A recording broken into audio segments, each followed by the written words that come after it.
പോഡ്കാസ്റ്റിന്റെ മറ്റൊരു എപ്പിസോഡിലേക്ക് എല്ലാവർക്കും സ്വാഗതം. ഇന്ന് നമ്മളിവിടെ ഒരു വാസ്റ്റ് ആയിട്ടൊരു ടോപ്പിക്കാണ് നമ്മൾ ചെയ്യുന്നത്, മലയാളം ഫിലിം ഇൻഡസ്ട്രി. അപ്പം നമുക്ക് കുറേ കാര്യങ്ങൾ പറയാനുണ്ടാവും എല്ലാവർക്കും. നമുക്ക് ആരെന്ന് പറഞ്ഞില്ല മലയാളം ഫിലിം ഇൻഡസ്ട്രി. ഞാൻ പറയാം, പുതിയ ഒരു പാട്ട് ഞാൻ കേട്ടായിരുന്നു, മാർക്കോളത്തെ ഒരു ബ്ലഡ് എന്ന് പറഞ്ഞൊരു പാട്ടാണ്. അത് ആദ്യം അവര് വേറെ ഒരു സിംഗറിനെയും കൂടി ചെയ്യിപ്പിച്ചു കഴിഞ്ഞിട്ട് അത് ഞാൻ അതിശയപ്പെട്ടു പോയ ഒരു കാര്യമാണ്. അത് ആക്ച്വലി അവര് ഒരു റിലീസ് ചെയ്ത പാട്ട് എല്ലാവരുടെ അഭിപ്രായം കേട്ടിട്ട് അവര് പിന്നെയും അത് വേറൊരു പാട്ട് ചെയ്യിപ്പിച്ചവര്. അതും കമന്റ്സിൽ കുറെ പേര് പറഞ്ഞു ഇത് കൊള്ളുന്നില്ല, വേറൊരാളെയും കൂടി ചെയ്യും. പിന്നെ അവരുടെ ആദ്യം 3 അവർ റിലീസ് ചെയ്തിട്ടുണ്ടെന്ന് തോന്നി എനിക്ക്. ആദ്യം കേട്ടപ്പോ ഭയങ്കര മിക്സിങ്ങിന് ഭയങ്കര പ്രശ്നം ഉണ്ടായിരുന്നു ആ പാട്ട്. അത് കഴിഞ്ഞിട്ട് പിന്നെ അവര് വേറൊരു വോക്കൽസ് വെച്ചിട്ട് അവര് ചെയ്തു. അതും ആർക്കും ഇഷ്ടപ്പെട്ടില്ല എന്ന് പറഞ്ഞിട്ട് അവസാനം അതും മാറ്റി വേറൊരു KGF ഒക്കെ പാടിയിട്ട് പുള്ളിക്കാരനെയും കൊണ്ട് ചെയ്യിപ്പിച്ചു. അത് ചെയ്തപ്പോ സിനിമ അതാണ് ഞാൻ പറയുന്നത്, നമ്മളെ വ്യൂവേഴ്സിന്റെ ഇഷ്ടത്തിനനുസരിച്ച് അവർ പല കാര്യങ്ങളും അവർ മാറ്റി ചെയ്യുന്നുണ്ട്. അതൊരു നല്ലൊരു കാര്യമായിട്ട് എനിക്ക് തോന്നുന്നത്. UMF ചെയ്യുന്നുണ്ട് ഉണ്ണിമൂത്തൻ ഫിലിംസ്. അപ്പൊ അവര് നമ്മളുടെ എല്ലാവരുടെയും ഇഷ്ടങ്ങളും അതൊക്കെ നോക്കി എല്ലാരും ചെയ്യുന്നുണ്ട്. അല്ലാണ്ട് പിന്നെ ചില സിനിമകൾ പറയുന്നില്ല അമ്മമാർക്ക് അത് മതി, അങ്ങനൊരു സെറ്റപ്പ് ഇല്ല. നമുക്ക് എന്താണ് ചെയ്യാൻ പറ്റില്ല, കാരണം റിവ്യൂ ചെയ്യുന്ന ആൾക്കാരും എല്ലാരും ഉള്ള സമയത്ത് യൂട്യൂബിലൊക്കെ എല്ലാം അറിയാലോ. നമുക്ക് സിനിമ പറയുമ്പോൾ തന്നെ അതിന്റെ റിവ്യൂസ് കാണാൻ പറ്റും. അപ്പൊ അങ്ങനെയുള്ള സ്ഥലത്ത് പിടിച്ചു നിൽക്കണമെങ്കിൽ വ്യൂവേഴ്സിന്റെ ഇഷ്ടത്തിനനുസരിച്ചുള്ള മാറ്റങ്ങൾ വരുത്തുന്നത് മലയാളം സിനിമയില് ഭയങ്കരമായിട്ടൊരു മാറ്റമുണ്ട്. കാരണം അതായത് ഇപ്പം പണ്ട് മലയാളം ബോളിവുഡ് എന്ന് പറഞ്ഞൊരു ഇതിലേക്ക് മാത്രം ഒതുങ്ങി നിന്ന് നടത്തുന്നുണ്ട്. ഒരു പാൻ ഇന്ത്യൻ റീച്ചിലേക്ക് കിട്ടാനുള്ള രീതിയിലുള്ള കണ്ടന്റും ക്വാളിറ്റി വൈസിലും അത് സിനിമാറ്റോഗ്രഫി ആകാം, ഡയറക്ഷൻ ഇതിലാകാം, ബാക്കിയുള്ള മ്യൂസിക്സും എല്ലാം വിശേഷിച്ച് ഭയങ്കരമായിട്ട് മാറ്റങ്ങളാണ് ഉണ്ടായിരിക്കുന്നത്. ഇപ്പൊ കുറെ എന്താ പറയാ, ഇപ്പൊ നോർത്ത് ഇന്ത്യൻ മൂവീസ് ഒക്കെ ആണെങ്കിലും കുറെ റിലേ ചെയ്യുന്ന സൗത്ത് ഇന്ത്യൻ ബേസ്ഡ് ആയിട്ടുള്ള ഡയറക്ടേഴ്സ്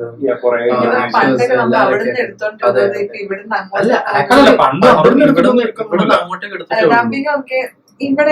അല്ല, ഡബിങ് നമ്മൾ മെയിൻ ആയിട്ട് ചെയ്തോണ്ടിരുന്നത് തെലുഗു മൂവീസ് ഒക്കെ ഡബ് ചെയ്തിട്ട് മലയാളത്തിലേക്ക് ചെയ്യുമായിരുന്നു. പക്ഷെ അല്ലാതെ കണ്ടന്റ്സ് പണ്ടും കുറേ സിനിമാസ് അങ്ങോട്ട് ചില സിനിമസ് കാണുമ്പോൾ നമുക്ക് സംശയം തോന്നും, അവിടുന്ന് കോപ്പി എടുത്താണ് ഇങ്ങോട്ട്, ഇവിടുന്ന് കോപ്പി എടുത്താണ്. മറ്റേ ഈ ചന്ദ്രമുഖി മറ്റേ നമ്മുടെ മണിച്ചിത്രത്താഴ്, അത് തമിഴ്മാരും മലയാളികളും തമ്മിൽ എപ്പോഴും അടിയാ. അത് ഞങ്ങൾ ആദ്യം ഉണ്ടാക്കി അതെ, അത് മലയാളത്തിലാണ് ആദ്യം ഇറങ്ങിയത് പടം. അതെ, യെസ്. ഇപ്പം എന്താ ഡോൺ പറഞ്ഞ ഒരു കാര്യം ഉണ്ടല്ലോ, ഇപ്പൊ ഈ മാർക്കോന്റെ സിനിമയിലെ ബ്ലഡ് എന്ന് പറഞ്ഞ സോങ്ങിനെ കുറിച്ച് അതിലേക്ക് ഞാൻ തിരിച്ചു വരട്ടെ.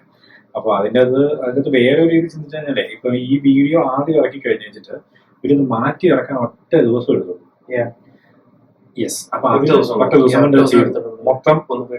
പക്ഷെ അതിലൊരു ഇത് പറഞ്ഞത് ഞാനൊരു വീഡിയോയിൽ അവിടെ കണ്ടപ്പോ അതിലൊരു ഇത് പറഞ്ഞത് കേട്ടത്, ഇവര് തന്നെ ഇതിനെ പ്രൊമോഷൻ ചെയ്യാൻ വേണ്ടിയിട്ട്. കാരണം ഇതിന്റെ അകത്ത് ആദ്യം പാടിയ ആള്, ഞാൻ പേര് പറയുന്നില്ല, യെസ്, ഈ ആദ്യം പാടിയ ആൾ ഇതിനെ കുറിച്ച് ഇതുവരെ ഒരു കമന്റ് പറഞ്ഞിട്ടില്ല. ആ പാട്ടിന് പകരം വേറെ ആളെ കൂടി പാടിച്ചില്ല. അപ്പൊ സ്വാഭാവികമായിട്ട് ആദ്യം പാടിയ ആൾക്ക് അതൊരു ബുദ്ധിമുട്ടല്ലേ. അത് വളരെ അറിയപ്പെടുന്ന ഒരു സിംഗറാണ്. പക്ഷെ ആ പാട്ട് ഭയങ്കര, ഞങ്ങൾ കേട്ടിട്ടും എനിക്ക് ഭയങ്കര അരോചകമായിട്ട് ആദ്യത്തെ തോന്നി. പക്ഷെ അത് പുള്ളിയുടെ ഒറിജിനൽ സൗണ്ട് ആയിട്ട് എനിക്ക് തോന്നിയില്ല. അതെന്തോ മിക്സ് ചെയ്ത പോലെയാണ് എനിക്ക് തോന്നിയത്. പിന്നെ എന്നിട്ട് അത് ഇറക്കി കഴിഞ്ഞ് ഒരു ദിവസം കൊണ്ട് തന്നെ പുതിയ ആളെ കണ്ടുപിടിച്ച് അത് പുള്ളിയെ കൊണ്ട് പാടിച്ച് റെക്കോർഡ് ചെയ്യിപ്പിച്ച് മിക്സ് ചെയ്യിപ്പിച്ച് ഒറ്റ നൈറ്റ് കൊണ്ട് പിറ്റേ ദിവസം രാവിലെ പുതിയ. ഇല്ല, അത് എങ്ങനെയാന്ന് വെച്ചാൽ അത് ബേസിക്കലി നമ്മുടെ മ്യൂസിക് സെപ്പറേറ്റ് ആണ്, പിന്നെ വോക്കൽസും സെപ്പറേറ്റ് ആണ്. പക്ഷെ ഇത് ഒറ്റ ദിവസം കൊണ്ട് റെക്കോർഡ് ചെയ്യില്ലേ. അപ്പൊ അതിന്റെ അകത്താണ് പറഞ്ഞത്. അത് എനിക്കറിയാം, എന്റെ ഇതായിട്ട് ഞാൻ പറഞ്ഞത്, എന്റെ അഭിപ്രായമല്ല. ഇതിനകത്ത് പറയുന്നത് ഇത് കുറച്ചും കൂടി പ്രൊമോഷൻ ചെയ്യാൻ വേണ്ടിയിട്ട് അവർ തന്നെ ചെയ്ത ഒരു ഇതാണ്. ചിലപ്പോ എനിക്ക് തോന്നുന്നു ലൈക്ക്, കാരണം ഇപ്പൊ ആ പ്ലെയറിന്റെ ഇപ്പൊ ഈ റീസെന്റ് ആയിട്ടുള്ള കുറെ സ്റ്റേജ് ഷോസ് ഒക്കെ ആണെങ്കിലും ഭയങ്കര നമ്മൾ ഒരുമാതിരി ഇറിറ്റേറ്റ് ചെയ്യുന്ന പോലത്തെ ഒരു ഇതാണ് ആക്ച്വലി. ഭയങ്കര ഇറിറ്റേറ്റിംഗ് ആവും നമുക്ക്. കാരണം പുള്ളി വന്ന രീതി അങ്ങനെയൊന്നല്ലായിരുന്നു. പുള്ളി വന്നത് ഇങ്ങനെ എന്താ നല്ലൊരു രീതിയിൽ ഗ്രാഫായിരുന്നു പുള്ളിന്റെ, നല്ല ഗ്രാഫായിരുന്നു. അത് കഴിഞ്ഞിട്ട് മെല്ലെ എന്താ പറയാ, ഇപ്പൊ ഭയങ്കര പാട്ടുകളൊക്കെ കേൾക്കുമ്പോ നമുക്ക്, എനിക്ക് ആ മാർക്കോത്തെ പാട്ട് തന്നെ കേട്ടപ്പോൾ എനിക്ക് ഭയങ്കരമായിട്ട് ഇറിറ്റേറ്റ് ആയി. ഞാൻ ആദ്യം ഇങ്ങനെ ഫോണിലാണ് കേട്ടത്. ഫോണിൽ കേട്ടിട്ട് ഞാൻ എന്നാ സംഭവം, ഇങ്ങനെ മിക്സിങ്ങിന്റെ പ്രശ്നമായിരുന്നു അത്. അത് കഴിഞ്ഞിട്ട് ഞാൻ ഇയർഫോൺ ഇട്ട് നോക്കി, എന്റെ ഫോണിന്റെ പ്രശ്നമാണെന്ന് നോക്കാൻ വേണ്ടിയിട്ട്. അപ്പൊ അങ്ങനത്തെ എന്താ പറയാ, പിന്നെ പുള്ളീന്റെ തന്നെ ഒരു സ്റ്റേജ് ഷോയ്ക്കൊന്നും ചുമ്മാ എന്നതാ കാണിച്ചു പൊട്ടിക്കൊണ്ടിരുന്നത് എനിക്കറിയാൻ പാടില്ല, ചുമ്മാ അന്ന് കാറുകല അതേപോലെ അങ്ങനത്തെ ഒക്കെ ഇപ്പൊ കുറച്ചുകൂടെ പബ്ലിസിറ്റി അല്ല അതിന് ഒരു പബ്ലിസിറ്റി ഇല്ല, അത് ആർക്കും ഇഷ്ടപ്പെട്ടിട്ടില്ല അത്. ഇപ്പൊ നമ്മള് സിനിമയിലേക്കാണ് ഉള്ള ഒരു പോക്കിലേക്ക് ഇന്ന് മാറി. അതെ, ഇപ്പം ഇവര് ലാസ്റ്റ് ഒരു 2 വർഷം മുന്നേ, ഇപ്പൊ ഒരു 2023 മുന്നേ ഒക്കെ മലയാള ഫിലിം ഇൻഡസ്ട്രി ഭയങ്കര മോശം ഒരു സാഹചര്യത്തിൽ പോയിക്കൊണ്ടിരിക്കുക. ഇറങ്ങുന്ന പടങ്ങളൊക്കെ പൊട്ടുന്നു. ക്വാളിറ്റീസ് ഉള്ള പടങ്ങൾ സിനിമ സ്റ്റോറീസ് അല്ല ഏകദേശം സിമിലർ ആയിട്ടുള്ള സ്റ്റോറീസ് സെയിം സ്റ്റോറി ഏകദേശം ഒക്കെ ഒരുപോലെ. അതെ, അത് കഴിഞ്ഞ് കഴിഞ്ഞപ്പോഴത്തേക്കും ഫിലിം ഇൻഡസ്ട്രിയുടെ ഗ്രാഫ് അങ്ങോട്ട് കയറാൻ അപ്പൊ അങ്ങനെ കയറിയിരിക്കുന്ന ഒരു അത് പിന്നെ വേറൊരു സംഭവം, എല്ലാരും മറ്റേ ഫോളോ ദ ട്രെൻഡ് എന്ന് പറഞ്ഞിട്ടുള്ള ലെവലിൽ പോവാം. ഇപ്പോ KGF പോലത്തെ മാസ് പടം ഇറങ്ങിയപ്പോഴത്തേക്കും എല്ലാരും വിചാരിച്ചു ഓഡിയൻസിന് എല്ലാവർക്കും മാസ് തന്നെ വേണം എന്നൊരു രീതിയിൽ എല്ലാവരും മാസ് തന്നെ എടുത്തോണ്ടിരുന്നു. കോമഡി എടുക്കുമ്പോൾ എല്ലാവരും കോമഡി തന്നെ എടുക്കും. നമുക്ക് കുറച്ചുകൂടി വെറൈറ്റി ആയിട്ടുള്ള സാധനങ്ങൾ നമുക്ക് എപ്പോഴും വേണ്ടത്. ചിലപ്പോൾ കോമഡി വേണം, ഫാമിലി വേണം, മാസ് വേണം. അത് എല്ലാരും ആ ട്രെൻഡ് വരുമ്പോഴത്തേക്കും എല്ലാവരും അത് തന്നെ അങ്ങ് പിടിച്ചു പോകും. അത് ഓട്ടോമാറ്റിക്കലി വരുന്ന ഒരു ട്രെൻഡാണ്. എന്ന് വെച്ച് കഴിഞ്ഞാൽ ഒരു പോയിന്റില് ഓഡിയൻസിന് ഒരു ഫാമിലി എന്താ റിയൽ ലൈഫ് മൂവി എന്നുള്ള സംഭവത്തിലേക്ക് പോകും, പിന്നെ ഫാമിലി ഓറിയന്റഡ് ആയിട്ടുള്ളതിലേക്ക് പോകും, പിന്നെ കോമഡി ഇതിലേക്ക് പോകും. അത് ഓട്ടോമാറ്റിക്കലി പണ്ട് പോലെയുള്ള ട്രെൻഡുകളാണ്. എനിക്ക് തോന്നുന്നു ഈ സമയത്തൊക്കെ എല്ലാ റീസെന്റ്ലി ഉള്ള വ്യത്യാസം വന്നു. ആക്ടേഴ്സ് ഒക്കെ ആണെങ്കിലും പല റോൾ ട്രൈ ചെയ്യുന്നുണ്ട്. പണ്ട് നായകൻ റോളിൽ തന്നെ നിൽക്കും, ഇപ്പൊ അത് മാറി ഒരു കോമഡി എല്ലാ റോളും ട്രൈ ചെയ്യുന്നുണ്ട്. മമ്മൂട്ടി ചെയ്തിരിക്കുന്നത് ഒരു വില്ലൻ റോളാണ്, ഒരു നെഗറ്റീവ് ഷെയ്ഡ്. പണ്ട് ജഗദീഷ് നമ്മള് ഇങ്ങനെ കോമഡി ഒരു പുള്ളിക്കാരൻ എൻട്രൻസ് ഒക്കെ ഇപ്പൊ എന്തൊക്കെ നല്ല നല്ല ഫിലിംസ് ഭയങ്കര അവരുടെ ഇരിക്കുന്ന അവരുടെ ബെസ്റ്റ് എടുക്കുന്ന ഇപ്പോഴാണ് എനിക്ക് തോന്നുന്നത്. അത് അവര് ക്യാരക്ടർ റോളുകളും അതുപോലെ ഈ നെഗറ്റീവ് ഷെയ്ഡുള്ള റോളുകളൊക്കെ ചെയ്യാൻ തുടങ്ങിയ ആൾക്കാർ. ഇപ്പം റീസെന്റ് ആയിട്ട് ന്യൂസ് കണ്ടത് മോഹൻലാൽ മമ്മൂട്ടിയുടെ ഒരു സിനിമ ഒന്നിച്ച് വരുന്നുണ്ട്. മോഹൻലാൽ വില്ലനായിട്ട് വരുന്നത്. മോഹൻലാൽ വില്ലനായിട്ട് നമുക്ക് ഇതുവരെ ഒരു സിനിമ ഇവിടെ ആദ്യത്തെ സിനിമ മഞ്ഞുവിരിഞ്ഞ ബുക്കുകളാണ് തുടക്കത്തിലെ റോള് വന്ന് നമ്മൾ കണ്ടേക്കുന്നത്. അത് കഴിഞ്ഞ് നെഗറ്റീവ് ഷെയ്ഡിലുള്ള റോള് പിന്നെ നമുക്ക് ഒരു ഇച്ചിരി പറയാവുന്ന 20ാം നൂറ്റാണ്ടില്, പക്ഷെ എന്നാലും നായകനാണ് ഒരു. അത് കഴിഞ്ഞിട്ട് അങ്ങനെ ചെയ്തിട്ടില്ല. അപ്പൊ പക്ഷെ മോഹൻലാലിനൊക്കെ നമ്മൾ ആ ഒരു മോഹൻലാലാണ് ആക്ച്വലി ഈ സ്റ്റീരിയോടൈപ്പ് ഫോളോ ചെയ്യുന്നതായിട്ട്. ബാക്കിയുള്ള നടന്മാരെല്ലാരും തന്നെ ഒരുപാട് പരീക്ഷണങ്ങൾ ചെയ്യുന്ന ആളാണ്. ഇപ്പം നമ്മൾ നോക്കിക്കഴിഞ്ഞാൽ ഫഹദ് ഫാസിൽ ഇപ്പം പുഷ്പയില് വില്ലൻ റോളായിട്ടാണ് ചെയ്യുന്നത്. ആ പുള്ളിക്ക് ചെയ്യാൻ പറ്റും. പക്ഷെ മോഹൻലാൽ എന്ന് പറയുന്ന ഒരു വ്യക്തി അങ്ങനത്തെ ഒരു റോളുകളിലേക്ക് ട്രൈ ചെയ്തിട്ടില്ല. പക്ഷെ പുള്ളി ഇത് ട്രൈ ചെയ്യാൻ റെഡിയാവുന്നു. അപ്പൊ അത് സൂചിപ്പിക്കുന്നത് അതുപോലെ മോഹൻലാൽ മമ്മൂട്ടി ഒക്കെ. കാരണം നമുക്ക് ആർക്കും ചിന്തിക്കാൻ പറ്റില്ല മോഹൻലാൽ മമ്മൂട്ടി സുരേഷ് ഗോപി ദിലീപ് ഇങ്ങനെയുള്ള മെയിൻ ഒരു ഇഷ്ടംപോലെ വരുന്നോണ്ടാണ് എനിക്ക് തോന്നുന്നത് എല്ലാവർക്കും ഒരു കോമ്പറ്റീഷൻ. ഇപ്പം പഴയ ആൾക്കാർക്കാണെങ്കിലും അവർക്ക് പിടിച്ചു നിൽക്കണമെങ്കിൽ അവരും കുറച്ച് വെറൈറ്റി ആയിട്ട് ചെയ്യണമെന്നുള്ളൊരു. അതുകൊണ്ട് തന്നെ മലയാളത്തിന്റെ ആ ഒരു എക്സ്ട്രാ ഒരു നെക്സ്റ്റ് ഫേസ് നമുക്ക് കാണാൻ പറ്റുന്നത് അതുകൊണ്ടാണ്. എല്ലാവരും വെർസറ്റൈലായി വേറെ ഡിഫറെന്റ് ക്യാരക്ടേഴ്സ് ചെയ്യാൻ തുടങ്ങി. ഇപ്പം പണ്ടൊക്കെ എന്ന് പറഞ്ഞു കഴിഞ്ഞാല് ടിപ്പിക്കൽ ഒരു മൂവീസിന്റെ ഇതിനകത്തൊന്ന് മാറ്റി ഡയറക്ടേഴ്സും തിങ്ക് ചെയ്യാനുള്ള ഒരു പോയിന്റ് വന്നു. ഭയങ്കരമായിട്ടുള്ള ഒരു വ്യത്യാസം. അതാണ് ഇപ്പൊ പണ്ട് നമ്മളെല്ലാരും സിനിമ പോയി കണ്ടുപിടും ഇന്ന ആക്ടറിന്റെ സിനിമയാണ്. ഇപ്പഴങ്ങനെയല്ല, ഇപ്പൊ ഇന്ന ഡയറക്ടർ ഉണ്ട്, മ്യൂസിക് ഡയറക്ടർ എന്നുള്ളൊരു സെഗ്മെന്റ് തന്നെ ഓപ്പൺ ആക്കി വെച്ചിട്ടുണ്ട്. അതൊക്കെ കാണുന്ന സമയത്ത് ശ്രദ്ധിക്കുന്ന പോലില്ല എഴുതി കാണിക്കുന്നൊന്നും. ഇപ്പൊ എല്ലാരും നോക്കാൻ തുടങ്ങി. പിന്നെ ഇപ്പം കുറെ പറയുന്ന പോലെ നമ്മളിപ്പം പോഡ്കാസ്റ്റ് ചെയ്യുന്ന പോലെ തന്നെ മൂവി റിവ്യൂ എന്നുള്ള ഒരു സംഭവം ഉണ്ട്. അവരും സിനിമാറ്റോഗ്രാഫിനെ പറ്റിയിട്ടും അതുപോലെ ഡയറക്ഷന്റെ ബ്രില്യൻസ് എന്നൊക്കെ പറഞ്ഞിട്ടുള്ള കട്ടുകളൊക്കെ കാണാറുള്ളത്. അപ്പൊ അങ്ങനെയുള്ളതെല്ലാം എടുത്തു വരുമ്പോഴത്തേക്കുമാണ് ആൾക്കാരുടെ ഇതിലേക്ക് ഓക്കെ സോ ഡയറക്ടറിനും ഇമ്പോർട്ടന്റ് ആണ്, അല്ലെങ്കിൽ music is also important, background score important ആണ് എന്നൊരു കണ്ടന്റ് വരുന്നത്. എപ്പോഴും ആ ഒരു എനിക്ക് തോന്നിയിട്ടുണ്ട് ആ ഒരു റിവ്യൂവും അങ്ങനെയുള്ളത് കൊണ്ടൊക്കെ കുറേയും കൂടെ നമുക്ക് ആഴത്തിലേക്ക് തിങ്ക് ചെയ്യാനായിട്ട് നമുക്ക് പറ്റുന്നുണ്ട് മൂവീസിന്റെ ഇതിലേക്ക്. ഇപ്പോഴത്തെ ഒരു കണ്ടുവരുന്ന വെച്ചാല് ആക്ടേഴ്സ് ആണല്ലോ അവരുടെ ഫിലിമിൽ പ്രൊമോട്ട് ചെയ്യുന്നുണ്ട് ഇഷ്ടംപോലെ പ്രൊമോഷൻസും. പണ്ടൊന്നും അത്രയും ഉണ്ടായിരുന്നതായിട്ട് ഞാൻ അങ്ങനെ ശ്രദ്ധിച്ചിട്ടില്ല. ലൈക്ക് ഇപ്പൊ ഓരോ സിനിമ കഴിയുമ്പോൾ അവരുടെ നായകന്മാർ അല്ലെങ്കിൽ അതിലെ ആൾക്കാർ വന്നിരുന്ന് ഇന്റർവ്യൂ നടത്തുന്നു. അത് കണ്ടിട്ടാണ് നമ്മൾ ഇൻട്രസ്റ്റ് ആയിട്ടാണ് ഇന്റർവ്യൂസിൽ കണ്ടിട്ട് ചിലർക്ക് എനിക്ക് മൂവീസിന്റെ ഇന്റർവ്യൂസ് കാണുമ്പോ ഓക്കെ അതെന്തോ ഉണ്ട് കാണണം എന്നുള്ളൊരു ഇത് വരുമല്ലോ. നന്നായിട്ട് ഇപ്പൊ അങ്ങനെയായിരുന്നു. മറ്റേ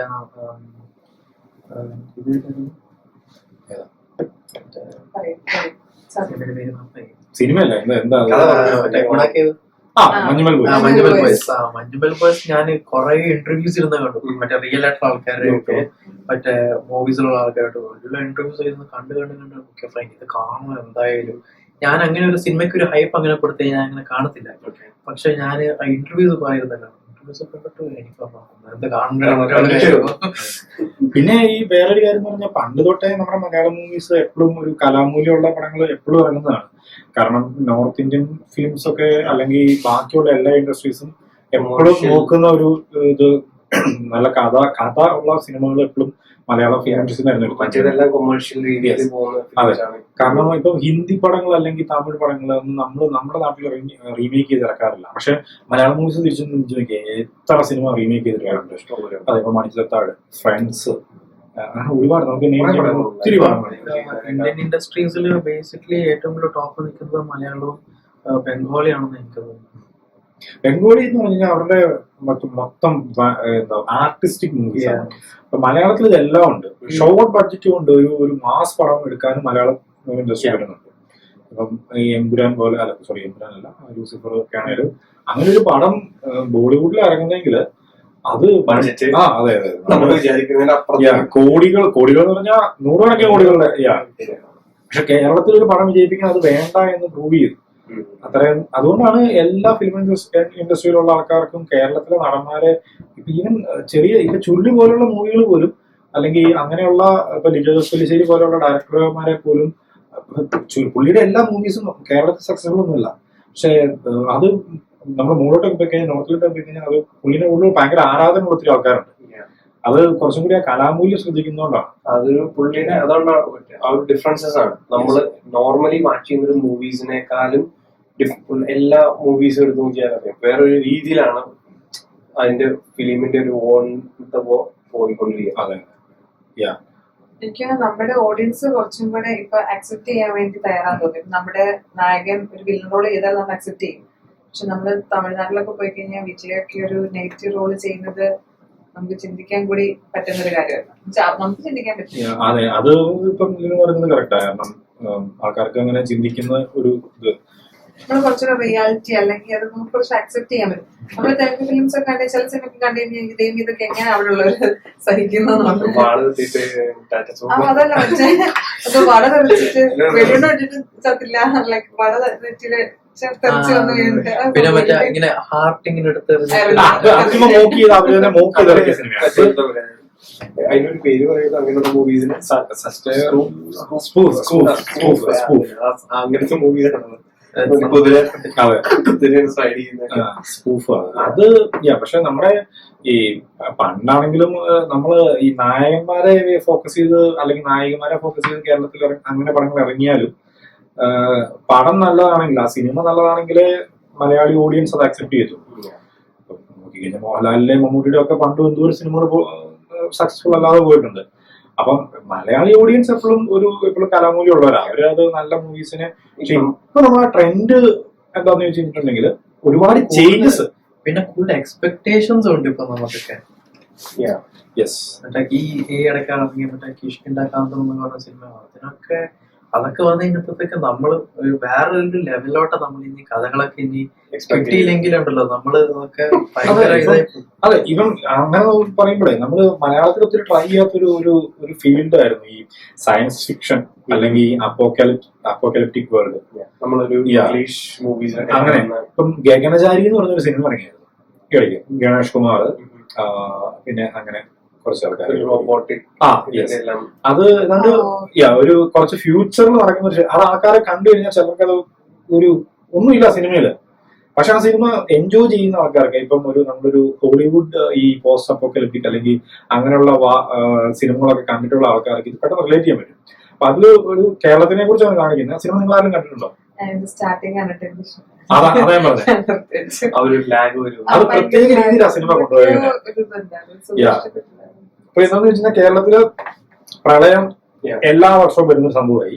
കുറെ നാൾ കഴിയുമ്പോഴത്തേക്കും കേരളം അതുമായിട്ട് അങ്ങ് അഡാപ്റ്റ് ആയി. അപ്പം അത് ഇങ്ങനെ ഇടയ്ക്കിടയ്ക്ക് പ്രളയത്തെ കുറിച്ച് ഇങ്ങനെ നോട്ടിഫിക്കേഷൻസ് അങ്ങനെയുള്ള സംഭവങ്ങളൊക്കെ വരുന്നുണ്ട്. AI ഒക്കെ യൂസ് ചെയ്യാൻ തുടങ്ങി ആൾക്കാരെല്ലാം. അപ്പം ഫുൾ ഓട്ടോമേറ്റഡ് ആക്കി, വീട് ഫുൾ ഓട്ടോമേറ്റഡ്. യെസ്, അതെ. അപ്പൊ അങ്ങനെ ഏലിയൻസ് വരുന്നു ലോകത്തിലേക്ക്. അങ്ങനെയാണ് ആ സിനിമ കൊണ്ടുപോകുന്നത്. അപ്പം അതൊക്കെ ചിന്തിക്കാനുള്ള, അങ്ങനെ ചിന്തിക്കുന്ന ആൾക്കാരൊക്കെ അത് എൻജോയ് ചെയ്യാൻ പറ്റത്തുള്ളൂ. പക്ഷെ ആ സിനിമയ്ക്ക് ഭയങ്കരമായ റിവ്യൂ, ഭയങ്കര നല്ല ഹൈപ്പ് കിട്ടിയ പടമാണ്. പക്ഷെ തിയേറ്ററിൽ അത് ചിലപ്പോൾ ഫ്ലോപ്പ് ആയിരിക്കും, കാരണം ഫാമിലി ഓഡിയൻസിന് മുമ്പ് ഇരുന്ന് കാണാൻ പറ്റിയ പടമല്ല. തിയേറ്ററിൽ ഫ്ലോപ്പായ പടങ്ങളൊക്കെ പിന്നീട് നമ്മള് മറ്റേ പ്രൈമിലൊക്കെ ഇരുന്ന് കണ്ട് അതിന്റെ പണ്ടത്തെ ഏറ്റവും വലിയൊരു എക്സാമ്പിൾ ആണ് ആട്. അല്ല, ആട് ചുമ്മാ എൻജോയ്മെന്റ്, അതൊരു തമാശ. അതായത് പറഞ്ഞ അങ്ങനെയുള്ള പടങ്ങൾ ഹിറ്റ് തോന്നും. ഇപ്പൊ അതുപോലെ തന്നെ വേറൊരു സിനിമ പണ്ടിറങ്ങിയ ഒരു സിനിമയുണ്ട്, ഗുരു എന്ന് പറഞ്ഞിട്ട് മോഹൻലാൽ ഒരു സിനിമ. അത് തന്നെ. അതിന് ഭയങ്കരമായ അർത്ഥമുള്ള സിനിമയാണ്. അത് ഓസ്കാർ നോമിനേഷൻ പോയ, കേരളത്തിൽ നിന്ന് മലയാള സിനിമയിൽ ആദ്യമായിട്ട് ഓസ്കാർ നോമിനേഷൻ പോയ പടമാണ് ഗുരു. ആ സിനിമയ്ക്കകത്ത് ശരിക്കും പറഞ്ഞു കഴിഞ്ഞാൽ ഒരു രണ്ട് മതങ്ങൾ തമ്മിലുള്ള ഇത് അങ്ങനെയുള്ള കാര്യങ്ങളൊക്കെയാണ് എന്താ കാണിക്കുന്നത്. പക്ഷെ അതിൽ നിന്ന് പുള്ളി ചേഞ്ച് ആയി വരുന്നതാണ്. മോഹൻലാൽ ഒരു മതത്തിന്റെ ഒരു തീവ്രവാദി പോലെ വേറൊരു മതത്തിനെതിരെ എന്തൊക്കെ പ്രശ്നങ്ങൾ ഉണ്ടാകുന്നത്, അങ്ങനെയാണ് അതിന്റെ സ്റ്റോറി കാണിക്കുന്നത്. അതിൽ നിന്ന് പുള്ളി മാറി വരുന്ന രീതികളൊക്കെ കാണിക്കുന്നത്. അപ്പൊ അതിനകത്തൊക്കെ ചില ഗ്രാഫിക്സ് ഒക്കെ ചെയ്യുന്നുണ്ട്. അതൊക്കെ നമുക്ക് അന്നൊക്കെ കാണുമ്പോൾ നമുക്കിത് ഒരു ഇതും തോന്നില്ല. പക്ഷെ ഇപ്പൊ ആ സിനിമയൊക്കെ കണ്ടു കഴിഞ്ഞാൽ അതൊക്കെ റിലീസ് ചെയ്ത് കഴിഞ്ഞിട്ടുണ്ടെങ്കിൽ അത് ഭയങ്കര ഒരു വാല്യൂ ഉണ്ട് ആ സിനിമയ്ക്ക്. അപ്പം ഒരു പഴം കഴിക്കുമ്പോൾ മോഹൻലാലിന്റെ കാഴ്ച നഷ്ടപ്പെടുന്നു. എന്നിട്ട് ആ പഴത്തിന്റെ കുരു കഴിക്കുമ്പോൾ കാഴ്ച തിരിച്ചു കിട്ടും. പക്ഷെ ആ കുരു വിഷമാണെന്നാണ് എല്ലാവരും വിശ്വസിച്ചിരുന്നത്. എല്ലാവരും, അതായത് ആരും കാഴ്ചയില്ല. ആ കാഴ്ചയില്ലാത്തതിന് കാരണം ഈ പഴം കഴിക്കുന്നവരും കാഴ്ചയില്ലാത്തതിന് കാരണമാണ്. അപ്പൊ ആ കുരു കഴിക്കുന്നത് വിഷമാണെന്ന് എല്ലാവരോടും പറഞ്ഞു വെച്ചിരിക്കും. അവിടെ ആ കുരു ആരും കഴിക്കില്ലായിരുന്നു. അപ്പൊ മോഹൻലാൽ പുറത്തുനിന്ന് വന്ന ഒരാളാ. മോഹൻലാലിനെ അപ്പൊ കൊന്നു കളയാൻ വേണ്ടിട്ട് ഈ കുരു അരച്ച് കഴിപ്പിക്കും. മോഹൻലാൽ മരിച്ചു പോകുമെന്ന് പറഞ്ഞത് അവരെല്ലാരും പറഞ്ഞു വെച്ചിരിക്കുന്നത് കുരു കഴിച്ചാൽ മരിച്ചു പോകും. പക്ഷെ ആരും ട്രൈ ചെയ്തിട്ടില്ല. പക്ഷെ പുള്ളി ആ കുരു മോഹൻലാലിനെ കലക്കി കൊടുത്ത് മോഹൻലാൽ കാഴ്ച തിരിച്ചു കിട്ടും. ഇലാവപ്പഴം അങ്ങനെ എന്തോ. അപ്പൊ അതിനകത്ത് സംഭവം എന്ന് വെച്ചാൽ അതൊന്നും ആലോചിച്ച് വെക്കും. നമ്മളെ എല്ലാവരെയും ഒരു തെറ്റ് പറഞ്ഞ് പഠിപ്പിച്ചു വെച്ചിരിക്കുകയാണ്. നമ്മളാരും അതിനെക്കുറിച്ച് റിസർച്ച് ചെയ്യുന്നില്ല. അത് ഒരാൾ അതിന് ട്രൈ ചെയ്തപ്പോൾ അത് അങ്ങനെ അല്ല, കാഴ്ച തിരിച്ചു കിട്ടിയെന്ന് പുള്ളിക്ക് മനസ്സിലായി.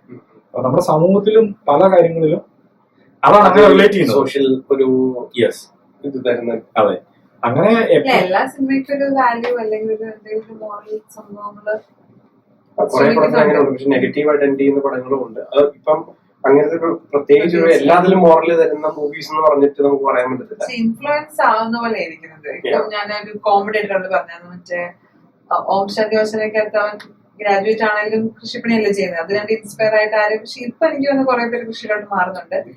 ആ സമയത്ത് പഠിച്ച സാധനങ്ങൾ വെച്ച് നല്ല ഫീഡായിട്ട് കൃഷി ചെയ്യുന്ന ആൾക്കാരുണ്ട്. അതെ, ഇപ്പം ഇറിഗേഷൻ ഒക്കെ പണ്ട് വെള്ളം ഒരുപാട് യൂസ് ചെയ്യുന്നവര് ഇപ്പം ഡ്രിപ്പ് ഇറിഗേഷൻ ഒക്കെ യൂസ് ചെയ്യുക. അതൊക്കെ ടെക്നോളജി ഒന്നങ്ങനെ വരുന്നത്. അതൊക്കെ ഈ സിനിമ എന്ന് പറയുന്ന കാര്യം ഒരുപാട് ആൾക്കാർ ഒരുപാട് രീതിയിൽ ഇൻഫ്ലുവൻസ് ചെയ്യും. ഇപ്പം അതുപോലെ വേറൊരു സംഭവം മലയാളം ഫിലിം ഇൻഡസ്ട്രിനെ കുറിച്ച് നമ്മൾ പറയുമ്പോൾ വേറൊരു കാര്യം എന്ന് പറഞ്ഞാൽ ഈ നമ്മൾ കുറച്ചും കൂടി ഈ എക്സ്പോസ്ഡാണ് നമ്മൾ മൂവി ഇൻഡസ്ട്രി. മൂവി എടുക്കുന്ന ആൾക്കാർ പല രാജ്യങ്ങളുടെയും ഇപ്പം ഹോളിവുഡ് ആണെങ്കിൽ അല്ലെ കൊറിയൻ മൂവികളുടെ ഇൻഫ്ലുവൻസ് നമുക്ക് മലയാളം മൂവീസിൽ കാണാം. ഓഡിയൻസിനും ഓഡിയൻസും അതുമായിട്ട് എക്സ്പോസ്ഡ് ആണ്. അപ്പൊ അതുകൊണ്ട് നമുക്ക് അത് അക്സെപ്റ്റ് ചെയ്യാൻ പറ്റും. ഇപ്പൊ ഞാൻ ഒരു എക്സാമ്പിൾ പറയാം. അപ്പം നമ്മുടെ മോഹൻലാലിന്റെ തന്നെ ഒരു സിനിമയാണ് വിസ്മയതുമ്പത്ത് എന്ന് പറഞ്ഞ സിനിമ. ആ വിസ്മയതുമ്പത്ത് എന്ന് പറഞ്ഞ സിനിമ ആക്ച്വലി ഒരു ഇംഗ്ലീഷ് പടത്തിന്റെ മലയാളം റീമേക്കാണ്. നമ്മുടെ മാർക്ക് റുഫല്ലോ എന്ന് പറഞ്ഞൊരു നടനുണ്ട്. അതായത് അവഞ്ചേഴ്സിന് അത് ഹൾക്കായിട്ട് അഭിനയിക്കുന്നത്. അല്ലല്ല, അവഞ്ചേഴ്സിന് അത് ഹൾക്കായിട്ട് അഭിനയിക്കുന്നത് മാർക്ക് റുഫല്ലോ. പുള്ളിയുടെ ജസ്റ്റ് ലൈക്ക് ഹെവൻ എന്ന് പറഞ്ഞൊരു മൂവിയുണ്ട്. ആ മൂവിയുടെ പക്ക റീമേക്കാണ് ഈ പടം, നമ്മുടെ വിസ്മയതുമ്പത്ത്. പക്ഷെ ഞാനത് കണ്ടപ്പം വിസ്മയതുമ്പത്താണ് ഞാൻ ആദ്യം കാണുന്നത്. നമുക്കറിയത്തില്ല, നല്ല സിനിമയല്ലേ, ഭയങ്കര വേറൊരു രീതിയിലുള്ള പടം. ഇത് കഴിഞ്ഞിട്ട് ജസ്റ്റ് ലൈക്ക് ഹെവൻ കണ്ടപ്പോഴാണ് ഞാൻ പിന്നെ റിസർച്ച് ചെയ്തപ്പോൾ മനസ്സിലായത് ഇതിന്റെ റീമേക്ക്. അതുപോലെ ഒരുപാട് സിനിമകൾ. ഇപ്പം ബിഗ് ബി ഫോർ ബ്രദേഴ്സിന്റെ റീമേക്കാണ്. ഫോർ ബ്രദേഴ്സ് ആക്ച്വലി അത്ര സക്സസ്ഫുൾ അല്ല ഹോളിവുഡില്. പക്ഷെ ബിഗ് ബി എന്തോ അത്ര സക്സസ്ഫുൾ ആയിരുന്നു. പക്ഷെ ബിഗ് ബി ഇറങ്ങിയ സമയത്തും സക്സസ്ഫുൾ അല്ലായിരുന്നു തിയേറ്ററിൽ. അത് കഴിഞ്ഞിട്ടാണ് ഓഡിയൻസ് അത് ഏറ്റെടുത്തത്. അതുപോലെ അങ്ങനെ കുറെ സിനിമകളുണ്ട്.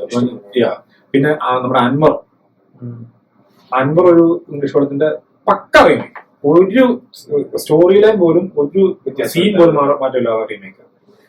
അപ്പൊ അങ്ങനെയുള്ള മൂവികൾ നമ്മൾ അക്സെപ്റ്റ് ചെയ്യാൻ റെഡിയാണ്. അത് ഏറ്റവും കൂടുതൽ മലയാള ഓഡിയൻസ് ഞാൻ പറഞ്ഞ പോലെ എങ്ങനെയാണെന്ന് വെച്ച് കഴിഞ്ഞാൽ നമ്മൾ എല്ലാ മൂവീസിൽ നിന്ന് വാച്ച് ചെയ്യും. ഹിന്ദി മൂവീസ് ആവട്ടെ, തെലുഗു ആയിക്കോട്ടെ, കന്നഡ ആയിക്കോട്ടെ, ബംഗാളി ആയിക്കോട്ടെ. ഇപ്പം ഈവൻ ദോ ഞാനൊക്കെ ഇരുന്ന് മറ്റേ നമ്മളിപ്പോ മലേഷ്യനോ അല്ലെങ്കിൽ വേറെ ലാംഗ്വേജസ് ഒക്കെ ഉണ്ടല്ലോ, അതൊന്നും സബ്ടൈറ്റിൽ പോലും ഇല്ലാതെ നമ്മളിത് വാച്ച് ചെയ്യും. നമുക്ക് ആ ഒരു അക്സെപ്റ്റൻസ് ഭയങ്കരമായിട്ട് നമ്മുടെ കേരള ഓഡിയൻസിന് ഭയങ്കരമായിട്ടുണ്ട് എന്നുള്ളത്. അത് എന്തിന്റെ കാര്യമാണ്, മ്യൂസിക് ആയിക്കോട്ടെ, ഫിലിംസിന്റെ കാര്യത്തിൽ നമ്മൾ ഭയങ്കരമായിട്ട് അതും ഈ ഇപ്പോൾ ഉള്ള പുതിയ ഡയറക്ടേഴ്സിനെ എല്ലാവരെയും അതൊക്കെ ഇൻഫ്ലുവൻസ് ചെയ്യുന്നുണ്ടാവും. കാരണം അവർക്ക് എന്ത് കണ്ടന്റ് പുതിയതായിട്ട് ട്രൈ ചെയ്ത് കഴിഞ്ഞാൽ ഓഡിയൻസ് ഉണ്ട്, അല്ലെങ്കിൽ അത് ട്രൈ ഔട്ട് ചെയ്യാനുള്ള ഓഡിയൻസ് വരും എന്നുള്ള കാര്യം അവർക്ക് അറിയാം. പിന്നെ ഏത് പുതിയ കാറ്റഗറിയിലുള്ള മൂവീസ് ആണെങ്കിലും പരീക്ഷിക്കാൻ വേണ്ടിയിട്ടും അതും അവർക്കൊരു കോൺഫിഡൻസ് വരുന്ന ഒരു ഫാക്ടറാണ്. അതുകൊണ്ട് തന്നെ ഓഡിയൻസ് അവിടെ ഉണ്ടാവും. അത് ബിഗ് ആക്ടേഴ്സ് ഒന്നും ഇല്ലെങ്കിൽ പോലും സക്സസ് ആയ ഇഷ്ടംപോലെ മൂവീസ് ഉണ്ട്. കാരണം ഒരു നല്ലൊരു കണ്ടന്റ് ആണ് കൊടുക്കുന്നത്, ഗിവിങ് എ ഗുഡ് ക്വാളിറ്റി അവിടെ കൊടുക്കുന്നുണ്ടെങ്കിൽ ഓഡിയൻസ് വിൽ ബി ദർ എന്നുള്ളൊരു പോയിന്റ് ആ ഒരു കാര്യത്തിൽ അവർക്ക് ഉറപ്പാണ്. അതെ. ഇപ്പം ഇതിനകത്ത് ഇപ്പൊ ഞാൻ ഈ വേറെ ഇൻഡസ്ട്രീനെ അഡാപ്റ്റ് ചെയ്യുന്ന കാര്യം പറഞ്ഞില്ലേ, അപ്പൊ ഇത് വേറെ ഇതിന് ചിന്തിച്ചു നോക്കി. ഇപ്പൊ ഫോറസ്റ്റ് ഗംപ് എന്ന് പറഞ്ഞൊരു പടമില്ല, ഫോറസ്റ്റ് ഗംപ്. ആ പടത്തിന് അവരത് ബോളിവുഡില് നമ്മുടെ ആക്ടറുടെ പേര് ഞാൻ പറഞ്ഞത് ഒരു റീമേക്ക് ചെയ്തു, അമേരിക്കൻ വെച്ച് റീമേക്ക് ചെയ്തു. പക്ഷെ ആ പടം പൊട്ടിപ്പോയി. അതുപോലെ യെസ്, ബോളിവുഡിൽ അങ്ങനത്തെ ഒരുപാട് ഇംഗ്ലീഷ് മൂവീസ് അല്ലെങ്കിൽ കൊറിയൻ മൂവീസ് കൊണ്ടുവന്നിട്ട് കാല് വയ്യാത്തെന്ന് പറഞ്ഞാൽ ഒരു ഡിഫറെന്റ്ലി ഏബിൾഡ് ആയിട്ടുള്ള ഒരാള് സക്സസ്ഫുൾ ആവുന്നതാണ് സ്റ്റോറി. പക്ഷെ അത് ബോളിവുഡ് വന്നു കഴിഞ്ഞപ്പോൾ ആ പടം പൊട്ടി. ആ പടത്തിന് അമേരിക്കൻ അഭിനയിച്ച പടമാണ്, പക്ഷെ അത് പൊട്ടിപ്പോയി. പക്ഷേ അപ്പൊ അതിന്റെ അകത്ത് ഒരു നമ്മൾ മനസ്സിലാക്കേണ്ട കാര്യം എന്ന് പറഞ്ഞാൽ ഈ ഓഡിയൻസ് എന്ന് പറയുന്ന ആൾക്കാരുടെ ആക്സെപ്റ്റൻസ് ലെവൽ അനുസരിച്ചിട്ട് മൂവി ഇൻഡസ്ട്രീനെ ഭയങ്കരമായിട്ട് അഫക്ട് ചെയ്യും. ഇപ്പൊ നമ്മളിപ്പോ ഇത്ര നേരം പറഞ്ഞതിന്റെ അത് ഒത്തിരി കാര്യം പറഞ്ഞില്ല, നമ്മൾ എല്ലാ മൂവീസിനെ അക്സെപ്റ്റ് ചെയ്യാൻ റെഡി ആയിട്ടുള്ള ഒരു ഓഡിയൻസ് ആണ് മലയാളികൾ. അതാണ് ഒരു പരിധിയല്ല, ഒരു മാക്സിമം. കാരണം 90%. അപ്പം ഒരു മിനിമം ഗ്യാരണ്ടി ഉള്ള പടങ്ങളെ ഹിറ്റ് ആവുള്ളൂ ഇവിടെയുള്ള ആൾക്കാർക്ക് അറിയാം, പടം എടുക്കുന്നവർക്ക്. പക്ഷെ അതുപോലെയല്ല, അപ്പം നമ്മൾ കന്നഡ ഇൻഡസ്ട്രിയിലോ തെലുങ്ക് ഇൻഡസ്ട്രിയിലോ ഒക്കെ ചെന്ന് കഴിഞ്ഞാൽ അവർക്ക് വേണ്ടത് ഈ മാസ് മസാല പടങ്ങളാണ്. അതിൻ്റെ അകത്ത് 2 ഐറ്റംസ് ഉണ്ട്, ഒരു മറ്റേ 10 വില്ലന്മാരെ, ഒരു നായകൻ, ഒറ്റയിടി ഇങ്ങനെ പറപ്പിച്ച് ആകാശം നിർത്തിയിട്ട് ഇങ്ങനെ വട്ടത്തിലൊരു വീഡിയോ, അങ്ങനെയുള്ള സാധനങ്ങളൊക്കെ ഉണ്ടെങ്കിൽ അവിടെ ആക്ച്വലി അതും കുറയുന്നുണ്ട്. ഇപ്പൊ തമിഴിലാണ് അത് മാറ്റം നന്നായിട്ട് നമുക്ക് ഫീൽ ചെയ്യുന്നത്. തമിഴില് മാറുന്നുണ്ട്. പാൻ ഇന്ത്യൻ റീച്ച് വരുന്ന അതിന് കാരണം ഈ എക്സ്പോഷർ കിട്ടുന്നതുകൊണ്ടാണ്. ഓഡിയൻസിന് വേറെ വേറെ സിനിമകളിലേക്കുള്ള എക്സ്പോഷർ കിട്ടുന്നുണ്ട്. നമ്മൾ അത്രയും അക്സെപ്റ്റ് ചെയ്യുന്നോണ്ടാന്ന് തോന്നുന്നു നമ്മുടെ ഡയറക്ടേഴ്സിനാണെങ്കിലും അവർക്കൊക്കെ ട്രൈ ചെയ്യാനും ഒരു ഇൻസ്പിറേഷൻ ഉണ്ട്. കാരണം അവര് പുതിയ ട്രൈ ചെയ്യുന്നുണ്ട്. കാരണം ട്രൈ ചെയ്യുന്നവർക്ക് നമ്മൾ അക്സെപ്റ്റ് ചെയ്യുന്നുണ്ട്. അതുകൊണ്ട് പക്ഷെ എനിക്കത് മറ്റുള്ള സ്ഥലത്ത് അങ്ങനെ ഒരു ഇത് കിട്ടുന്നില്ലെന്നാണ്. കാരണം അവർക്ക് ഇതേപോലെ മാസ് പടങ്ങളാണ് അവര് പ്രതീക്ഷിക്കുന്നത്. ഇത് മാറി വരാൻ കുറച്ച് സമയം എടുക്കും. പിന്നെ മോണോപ്പൊളി ഇല്ലല്ലോ ഒരാളുടെ കയ്യിലോ അല്ലെങ്കിൽ ഒരു കൂട്ടം ആൾക്കാരുടെ കയ്യിലല്ല ഫിലിം ഇൻഡസ്ട്രി. കാശുള്ള ആർക്കും മൂവി എടുക്കാം. അതുപോലെ തന്നെ ആക്ടേഴ്സിനെയും പുതിയ ഇഷ്ടംപോലെ ആക്ടേഴ്സ് വരുന്നുണ്ട്. അതിന് കുറെ ഇതാവുന്നെന്ന് വെച്ച് കഴിഞ്ഞാൽ ഇപ്പം റീൽസിൽ നിന്നും ഈ യൂട്യൂബ് റീൽസും അല്ലാതെ സോഷ്യൽ മീഡിയ എന്നുള്ള കുറെ ആൾക്കാർക്ക് ചാൻസസ് കിട്ടുന്നുണ്ട്. കാരണം ഇപ്പോൾ പുതിയ മൂവീസിൽ എല്ലാത്തിലും നമ്മൾ നമുക്ക് അങ്ങനെ ഒരു പ്ലാറ്റ്ഫോം യൂട്യൂബ് ഒരു പ്ലാറ്റ്ഫോം കിട്ടിയതുകൊണ്ടാണ് അവരുടെ കഴിവൊന്ന് എക്സ്പ്രസ് ചെയ്യാൻ പറ്റിയത്. അത് ത്രൂ കുറെ പേര് എനിക്ക് തോന്നുന്നു ഇപ്പൊ കയറി പുതിയ സിനിമകളിലൊക്കെ എനിക്ക് തോന്നുന്നു രോമാഞ്ച് തോന്നുന്നില്ല അങ്ങനെ ഒരു പരീക്ഷ ആദ്യമായിട്ട് ചെയ്യുന്നത്. അതിന് മുന്നേ ഉള്ള പക്ഷേ കുറെ നമ്മൾ നോട്ടീസ് ചെയ്യുന്നത് രോമാഞ്ചത്തിലാണ് ആദ്യമായിട്ട്. അതിന് മുന്നേ ഉണ്ട് സിനിമകള്. ആക്ച്വലി യൂട്യൂബ് ചാനലിൽ ഈ സംഭവങ്ങളൊന്ന് കുറച്ച് ഹിറ്റായി വരുന്നത് ഈ ഒരു ഇടക്കാലം കൊണ്ടാണ്. കോവിഡ് എനിക്കൊന്ന് കരിക്കൊക്കെ ഹിറ്റായത് കോവിഡ് സമയത്താണ്. പക്ഷെ ആ സമയത്തുള്ള സിനിമകളിലും നമ്മൾ ഈ സോഷ്യൽ മീഡിയയിലുള്ള ആൾക്കാരെ അത് കണ്ടിട്ടില്ല. അവര് ആ സമയത്ത് ഇങ്ങനെ കയറി വരുന്നുള്ളൂ. അത് കഴിഞ്ഞൊക്കെയാണ് ഇപ്പൊ ഈ ജോമോൻ ജോത് അങ്ങനെയുള്ള ഒത്തിരി ആൾക്കാര് ഈ ആറോളം ടീം അവരൊക്കെ ഈ അത് മോസ്റ്റ് റീസൺ അല്ലെ ഏറ്റവും പുതിയ സിനിമകളിൽ. അപ്പൊ ഈ അതും ഭയങ്കര കാരണം കഴിവുള്ള ആൾക്കാർക്ക് അവരുടെ കഴിവ് തെളിയിക്കാൻ ഒരു പ്ലാറ്റ്ഫോം ഓൾറെഡി ഉണ്ടായിരുന്നു. അവരവിടെ കഴിവ് തെളിയിച്ച് അവരെ വെച്ച് സിനിമ എടുക്കാൻ നമ്മുടെ ഡയറക്ടേഴ്സും ഒരു ചാൻസ് ചോദിച്ച് ചെന്നൈയിൽ അങ്ങനെയൊക്കെ പോയി അത്ര സ്ട്രഗിൾ ഇപ്പൊ ഇല്ലെന്ന് തോന്നുന്നു. ഇപ്പൊ നമുക്ക് സോഷ്യൽ മീഡിയ ഉണ്ട്. പക്ഷെ എന്നാലും അവര് കഴിവുള്ള ആൾക്കാരെ നോക്കുന്നുണ്ട് എന്നുള്ള പണ്ടത്തെ ഒരു സെറ്റ് ഓഫ് ആക്ടേഴ്സ് എന്നുള്ള ഇതിനകത്തേക്ക് എന്നുള്ള ബൗണ്ടറി ലിമിറ്റഡ് ഇല്ലായിരുന്നു. ഇപ്പം ഓപ്ഷൻസ് ഇഷ്ടം പോലെയാണ്. അതെ, കാരണം ആൾക്കാർക്ക് പരീക്ഷിക്കാൻ അവർക്ക് ഒരു ഇപ്പം പണ്ടെന്ന് പറഞ്ഞു കഴിഞ്ഞാൽ ഒരു പുതിയ ഒരാളെ കണ്ടുപിടിക്കണമെങ്കിൽ ഒരു ഓഡിഷൻ വെച്ച് 1000 ആൾക്കാരെ വെച്ച് ഓഡിഷൻ ചെയ്ത് ഒരാളെ കണ്ടുപിടിക്കണം. ഇപ്പൊ പല നടന്മാരും അങ്ങനെയൊക്കെ വന്ന ആൾക്കാരുണ്ടാവും. പക്ഷെ ഇപ്പം അങ്ങനെ അതിന്റെ ആവശ്യമില്ല. കാരണം അവർക്ക് ഒരു സിനിമയിൽ അഭിനയിക്കാൻ ഇപ്പൊ കാസ്റ്റിംഗ് കോളുകൾ നമ്മളധികം കാണാറില്ല. കാരണം ഈ യൂട്യൂബ് അല്ലെങ്കിൽ ഇങ്ങനെയുള്ള സോഷ്യൽ മീഡിയ പ്ലാറ്റ്ഫോമുകളിലൊക്കെ ഓൾറെഡി പ്രൂവൺ ആയിട്ടുള്ള ആൾക്കാരുണ്ട്. അപ്പൊ നമ്മൾ നോക്കിക്കഴിഞ്ഞാൽ ഗുരുവായൂരമ്പലനടയില് അതിനുള്ള പല സിനിമകളിൽ ജോമോൻ ജോർജ് എന്ന് പറഞ്ഞ ആ ഒരു വ്യക്തി ചെയ്ത് വെച്ചിരിക്കുന്ന ചെറിയ ചെറിയ റോളുകളുണ്ടോ ഈ നമ്മളിപ്പോൾ ഓർക്കുമ്പോൾ എനിക്ക് ഗുരുവായൂരപ്പനാണേലൊക്കെ ഓർക്കുമ്പോൾ അതെ പുള്ളിയുടെ അത് എന്ന് പറഞ്ഞാൽ അത് പുള്ളി മാത്രമല്ല ഒരുപാട് ആൾക്കാർ അതെ അങ്ങനെ ഒത്തിരി ആൾക്കാരുണ്ട്. അപ്പൊ ആ ഒരു ടീം തന്നെ ആടോടകം ടീം അവരൊക്കെ കയറി വന്ന് അങ്ങനെ ചെയ്യുമ്പോൾ അവർക്ക് ഇവർക്ക് ഓപ്ഷൻസ് ഒരുപാടുണ്ട്. ഒരുപാട് ഓപ്ഷൻസ് കിട്ടി ഇപ്പം സിനിമ നിർമ്മാതാക്കൾക്ക്. അപ്പം പെട്ടെന്ന് ഒരാളെ കണ്ടുപിടിക്കണമെങ്കിൽ കണ്ടുപിടിക്കാൻ പറ്റും. ഇപ്പൊ ഹിസ്റ്ററിനൊക്കെ പോയി നമ്മുടെ ആവേശത്തിന്റെ അകത്ത് ആ 3 പിള്ളേര് പുതിയ ആൾക്കാരാ. അതില് ആക്ച്വലി അതിനകത്ത് അവര് രണ്ടുപേരും ഉണ്ടായിരുന്നുള്ളൂ. ബിബിനും ഹിസ്റ്റർ മാത്രമേ ഉണ്ടായിരുന്നുള്ളൂ. അവന് ചെറിയൊരു റോളായിരുന്നു. അവനും കൂടി വന്ന സിനിമ വേറെ ലെവലായി പറഞ്ഞിട്ടാണ് അവനെ ഫുൾ ത്രൂ ഔട്ട് വെച്ചത്. അപ്പൊ അങ്ങനെ ഒരുപാട് കാര്യങ്ങൾ കൊണ്ട് ഇപ്പൊ മലയാള ഫിലിം ഇൻഡസ്ട്രിയിൽ ഒത്തിരി മാറ്റങ്ങൾ ഇപ്പം വരുന്നുണ്ടല്ലോ അല്ലെ. കാരണം ഈ പിന്നെന്താ ഈ വേറെ പാട്ടുകൾ നല്ല ഒരുപാട് ഒത്തിരി മ്യൂസിക് പ്രൊഡ്യൂസർ ഒരിടയ്ക്ക് പാട്ടുകളെയും പണ്ടത്തെ പാട്ടുകൾ മാത്രം നല്ലതെന്ന് പറഞ്ഞൊരു പക്ഷെ ഇപ്പൊ വരുന്ന പാട്ടുകളെല്ലാം ഒരു രക്ഷയില്ലാത്ത സാധനം കുറെ ഇറങ്ങിയിട്ടുണ്ട്.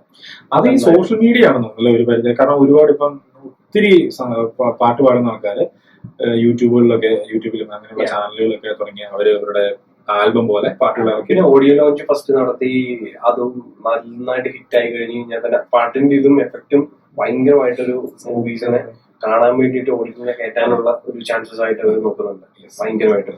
പക്ഷെ അത് ഓഡിയോ ലോഞ്ച് കൂടുതലും പോകുന്നേക്കുന്ന കുറെ ഹൈ ബഡ്ജറ്റ് മൂവീസിനാണ്. ചെറിയ പാട്ടുകൾ ചെറിയ മൂവീസിന്റെ ഉണ്ട് ഭയങ്കരമായിട്ടുള്ളൊരു സംഭവങ്ങളല്ല. പക്ഷെ അതും ഇമ്പാക്ട് ചെയ്യുന്നുണ്ട്. പിന്നെ VFX പോലെയുള്ള സംഭവങ്ങളൊക്കെ ഭയങ്കരമായിട്ട് ഇപ്പം ഡെവലപ്ഡ് ആയി. കാരണം ഓൾറെഡി കേരളത്തിൽ VFX ചെയ്യുന്ന നല്ല ടീമുണ്ട്. കാരണം പല ഹോളിവുഡ് സിനിമകളുടെ വരെ VFX ഇസ്മായിലൊക്കെ VFX നമ്മുടെ ആക്ച്വലി അല്ലല്ലോ ഓസ്കാർ ഒക്കെ കിട്ടി ഒരുപാട് ഓസ്കാർ കിട്ടിയ ഒരു സിനിമയില്ലേ അല്ലല്ല മറ്റേ വേ ഓഫ് വാട്ടർ അവതാറിന്റെ വരെ ചില പോർഷൻസ് ഇങ്ങനെ ഈ കേരളത്തിൽ എഡിറ്റ് ചെയ്തിട്ടുണ്ട് VFX എഡിറ്റ് ചെയ്തിട്ടുണ്ടെന്ന് ഞാൻ കേട്ടിട്ടുണ്ട്. എനിക്ക് അറിയില്ല അത്രത്തോളം അതിനകത്ത് സാധ്യത ഉണ്ടെന്ന് എനിക്കറിയില്ല. പക്ഷെ ഞാൻ കേട്ടിട്ടുണ്ട് ട്രിവാൻഡ്രത്ത് എഡിറ്റ് ചെയ്തിട്ടുണ്ടെന്ന് ഞാൻ കേട്ടിട്ടുണ്ട്. പക്ഷെ അങ്ങനെയൊക്കെ ചെയ്യുന്നത് പക്ഷെ അത് മലയാളം ഫിലിം ഇൻഡസ്ട്രി അത്രയും ചെയ്യുന്നില്ലായിരുന്നു. എനിക്ക് തോന്നുന്നു ഞാൻ അത്രയും നല്ല VFX ഒക്കെ കണ്ടു തുടങ്ങിയത് മിന്നൽ മുരളിയിൽ ആണെന്ന് തോന്നുന്നു. കുറച്ചുകൂടി VFX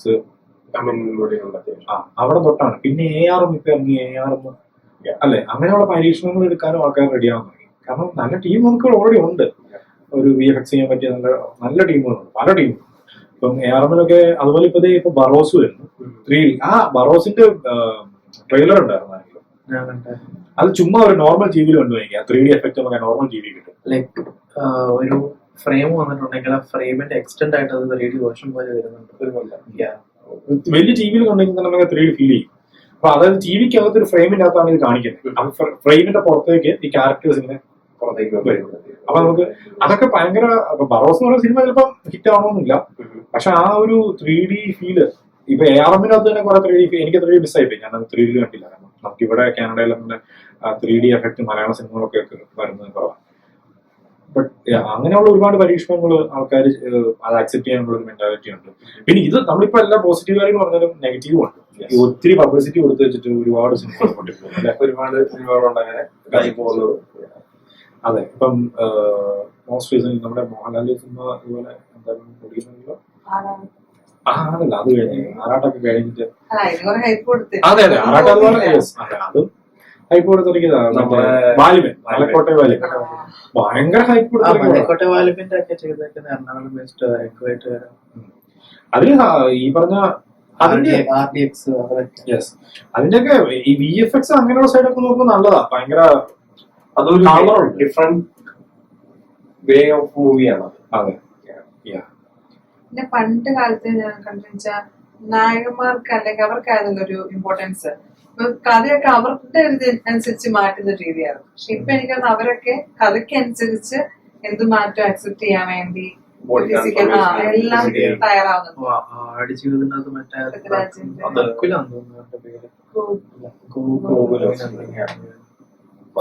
അതെ പൃഥ്വിരാജ് ഉൾപ്പെടെ അവരുടെ ഒരു ഇതിന്റെ ഇടയ്ക്ക് അവരുടെ ജോർഡനിൽ വെച്ച് നടന്ന സംഭവങ്ങൾ ഒരു വീഡിയോ അതും അടിപൊളിയാണ്. ഇപ്പൊ നമ്മൾ ഈ പണ്ട് ഡങ്കർ എന്ന് പറയുന്ന സിനിമ ഇറങ്ങിയ സമയത്ത് നമ്മൾ ഈ ബോഡി ട്രാൻസ്ഫോർമേഷൻ ഞാൻ ആക്ച്വലി നോട്ടീസ് ചെയ്യുന്നത് കേട്ടോ അമീർ ഖാന്റെ. അപ്പൊ അതിനകത്ത് ആദ്യം അമീർ ഖാൻ പ്രായമായ സീനുകളാണ് ഷൂട്ട് ചെയ്തത്. വണ്ണം വെച്ചിട്ട് അത് കഴിഞ്ഞിട്ട് പുള്ളിയുടെ ചെറുപ്പകാലം ഷൂട്ട് ചെയ്യാൻ വേണ്ടിയിട്ട് പുള്ളി വണ്ണം കുറച്ച് പുള്ളി ഫിറ്റ് ആകുന്നുണ്ട്. അതിന്റെ ട്രാൻസ്ഫോർമേഷൻ വീഡിയോ ഭയങ്കര ഹിറ്റ് ആയിരുന്നു.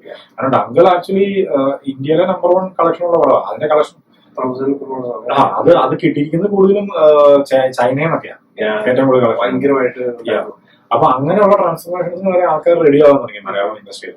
ബോഡി ട്രാൻസ്ഫോർമേഷൻ അതായത് ആ ക്യാരക്ടറിന് വേണ്ടിയിട്ട് ചേഞ്ച് ചെയ്യാനായിട്ടോ ഇപ്പം ആക്ടേഴ്സ് ഇപ്പം ഇത് പറഞ്ഞ ആ ഇതാണ് പണ്ട് ആ നടന് വേണ്ടിയിട്ടായിരുന്നു ക്യാരക്ടർ ഉണ്ടാക്കിയെടുക്കുന്നത്. ഇപ്പോഴും അങ്ങനത്തെ പടങ്ങൾ ഇറങ്ങുന്നുണ്ട്. ലൂസിഫർ എന്ന് പറഞ്ഞ പടം എന്ന് പറഞ്ഞാൽ മോഹൻലാലിന് വേണ്ടി ഉണ്ടാക്കിയ സിനിമയാണ്, മനസ്സിലായില്ലേ? പക്ഷെ അതും ഹിറ്റാണ്, ഹിറ്റല്ലെന്നല്ല. പക്ഷെ എന്നാലും ആൾക്കാർ ക്യാരക്ടറിന് വേണ്ടിയിട്ട് ചേഞ്ച് ചെയ്യാനായിട്ട് സിനിമ ചെയ്യുമ്പോഴേ അവർ ആ ഒരു ക്യാരക്ടറിനെ ഇന്ന ആള് ചെയ്യുന്നത് നല്ലതായിരിക്കും അന്ന് വെച്ചിട്ട് അവര് അത് കണ്ടിന്യൂ ചെയ്യും. അതിന് ഈ ഇടയ്ക്ക് ഏതൊരു പടം ഇങ്ങനെ ഉണ്ടായിരുന്നു, ഏതൊരു കോമഡി മൂവി സംതിങ് ആയിരുന്നു. അപ്പൊ ബേസിലാണ് തോന്നുന്നു. അപ്പൊ അതുപോലെ ഇപ്പൊ ഈ പറഞ്ഞ ഒത്തിരി ന്യൂ ജനറേഷൻ ഡയറക്ടർമാര് വന്നിരിക്കുന്നുണ്ട്. ഇപ്പം ബേസിലൊക്കെ പടം എന്നൊക്കെ പറഞ്ഞാൽ ബേസിൽ സ്ക്രീനിലുണ്ടെങ്കിൽ ഒരു മിനിമം ഗ്യാരണ്ടി ഉണ്ട് പടം കാണാനായിട്ട്. അപ്പം അതെ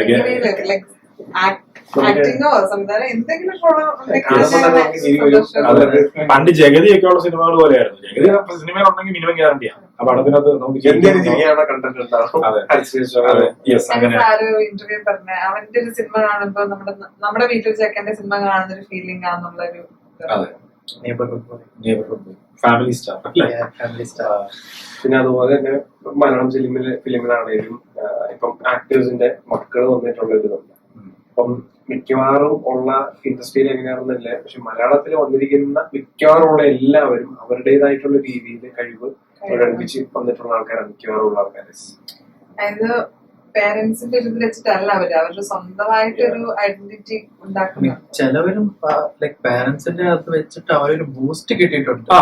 പക്ഷെ അവർക്ക് നല്ല കഴിവുണ്ട്. ഫസ്റ്റ് ഫിലിം എന്ന് പറയുന്നത് ഭയങ്കര പിന്നെ പഠിച്ചിട്ട് പുള്ളി പറഞ്ഞിട്ടുണ്ട് ഒരു ഞാന് പോയത് ആരും കാണാണ്ട പോയെന്ന് പറഞ്ഞിട്ടുണ്ട്. പുള്ളി യുഎസിനും അങ്ങനെ പോയപ്പോ ഞാൻ ആരും കാണാണ്ട പോയെന്ന് പറഞ്ഞിട്ടുണ്ട്. കാരണം ആദ്യം ഇറങ്ങിയ പടം ഫ്ലോപ്പായിരുന്നു. അത് പുള്ളി തന്നെ ട്രോളിട്ടുണ്ട്. ആവേശത്തിന് അത് പാട്ട് മറ്റേ ഒരു മണി ഒന്നുള്ള പാട്ടൊക്കെ ഡിലീറ്റഡ് സീനാണ്. പക്ഷെ അത് യൂട്യൂബിൽ അതെ. പക്ഷെ പുള്ളി ഉണ്ട് സിനിമയ്ക്കകത്ത്. ഇല്ല സിനിമയില്ല, ഡിലീറ്റഡ് സീനാ. പക്ഷെ അതാണ് അവരുടെ ഫോൾട്ടുകൾ അവർക്ക് തന്നെ അക്സെപ്റ്റ് ചെയ്യാനുള്ള മൈൻഡ് ഉണ്ട്. ഇന്റർവ്യൂവിൽ ആസിഫ് അലി പറഞ്ഞതിന്റെ ഒരു കേട്ടായിരുന്നു. പുള്ളി ഒരു മൂവി റിവ്യൂവർ പറയുന്നത് കേട്ടിട്ട്, അതായത് എന്തുകൊണ്ട് ആസിഫ് അലി ഇപ്പോഴും ഫിലിമിനകത്തുണ്ട് എന്നുള്ളത് കേട്ടിട്ട് പുള്ളിക്കാരൻ പറയുകയാണ് പുള്ളി ഇരുന്ന് അതിന്റെ സങ്കടം കൊണ്ട് കുറെ കാലത്തേക്ക് പുള്ളിക്ക് ഇതായിപ്പോയി. അത് കഴിഞ്ഞിട്ട് പുള്ളി okay I can start from zero എന്ന് പറഞ്ഞിട്ട് പിന്നെ പുള്ളി സ്റ്റാർട്ട് ചെയ്ത മൂവീസ് ആണ് ഈ കിഷ്കിനാഥും അതിന്റെ മുമ്പുള്ള മൂവീസ് എല്ലാം പുള്ളിയുടെ എല്ലാം ഭയങ്കരമായിട്ട് പുള്ളി ഭയങ്കര.